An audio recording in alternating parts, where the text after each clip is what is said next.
Welcome to the Video Game Vibe Check, where I do a quick review so you can know what to expect with buying newer games. Today I'll be talking about the newest entry in the Amnesia game series, Amnesia: The Bunker. Initially I was intrigued as it seems like the focus of this entry right off the bat is expanded gameplay.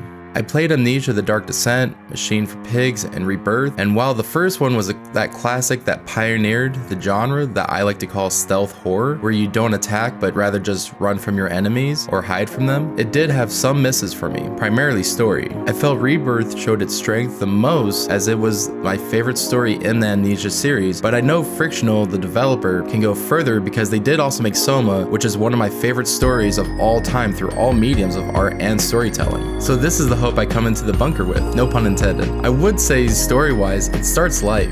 Maybe it's because war stories aren't always my favorite, but I would say it picked a war story or war setting rather, that I usually find more interest in, which that being World War I. So I was eager to see where it goes. And gameplay-wise, it actually feels a little overwhelming at first. Not that anything has happened yet that's actually difficult, but the way that they're setting it up seems like it'll be a bit much, but at the same time, it really intrigued me to see what the possibilities are in going into the game. It seems like the bunker has put more of a focus on expanding the gameplay mechanics of the series, at least in terms of how you'll use items to solve puzzles, like using items to break down less sturdy doors, which is a great start. So between the story and more involved gameplay, I wasn't quite hooked as soon as I was with The Dark Descent or Rebirth, but I got there after almost 2 hours of gameplay. Probably would be sooner for most other players who play this game, but I would say I played slower than most probably will, because where the game shined the most for me was how it built on its atmospheric horror. I'd say this is probably the Amnesia that I felt the level of being scared at the soonest. Hearing the monster creep around and only see him attack a soldier from one of the holes in the wall, it had me being more careful with every step, especially in using the flashlight, which by the way is one of the most brilliant horror mechanics that's introduced in this game. In order to have light and see where you're going, you have to make a loud sound, almost kind of like pulling a lawnmower, which puts you in risk of attracting the danger. I would literally sit in the darkness or right before entering the darkness to wait for when it sounded like the creature was moving away as I hear him creeping between the walls in the bunker. This to me was such a great mechanic to include. But once I was solving more puzzles and got a hold of the mechanics better with the game, it had me hooked. Maybe even more than the previous Amnesia games. It had me curious with the story to discover more of what's going on, which I won't spoil here, and it had me just going to see what happens upon escape. But there were problems I encountered that I'm unsure aren't common, but did affect my experience quite a bit. They had to do with the game having issues with its save data. So you save manually by selecting the lantern. So one of the times I was playing the game, I was saving a little more than often and died right after one of the times I saved, and there was an issue with loading that save, and so the game actually reverted back to an older save that had me at least an hour back in the game.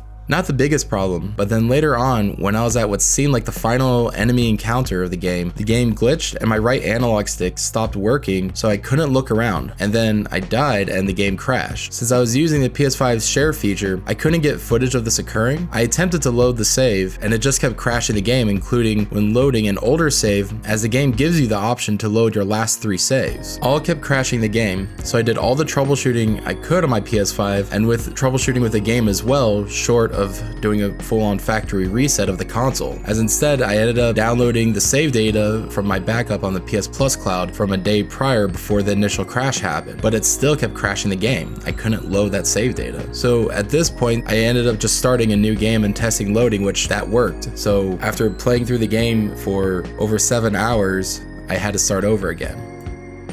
But most of that time was spent reading the notes and the lore in the game. Now this is the first time this happened with a game I was playing where I got to the end and had to start over again. I felt the impulse to just watch a let's play of the final moments of the game and move on, as I don't play games repeatedly as much as I used to, but this one actually made me want to play again. I learned the game is actually randomly generated with its resources and locker codes, so even if you remember the codes from the previous playthrough, which is needed to get some key items, you wouldn't be able to use them on a new save. So there's more to playing again. I don't want to spoil the story and had to finish this video, so I'll play it again as I wait for a Mario RPG remake to release, as that'll be the next game that I do a review on. But I'd say for me personally, this game passes the vibe check. It's scary as hell, and it's even more captivating. So I'd recommend it, especially for horror fans in general, as it also has a mechanic that lets you attack the monster to stun it so that you can evade it more easily. It's a nice evolution of the stealth horror genre, and I'm here for it. Well, thank you for watching, and please let me know what you think of the game, if you played it or even just seen Let's Plays or just seen it being streamed. And please like and sub for more content. I'm ParUhDroyd, and I'll see you on the tube side.